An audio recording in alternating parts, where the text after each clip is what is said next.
এই একাকিত মেয়েটি জঙ্গলের মধ্যে সে 3 দিন ধরে ক্ষুধার্ত ছিল।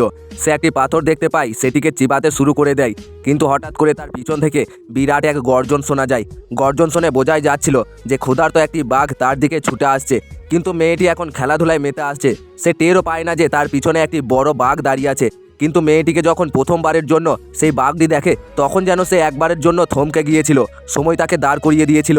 সে মেয়েটির উপর হামলা না করে তার দিকে মাথাটি বাড়িয়ে দেয় এবং তাকে আদর করতে থাকে, এবং সেই মেয়েটি যাতে তার নরম পিঠের উপরে উঠে খেলা করতে পারে সেই জন্য সে সেখানে বসে পড়ে। কিন্তু সেই মেয়েটি তার উপর উঠে খেলতে শুরু করে দেয়।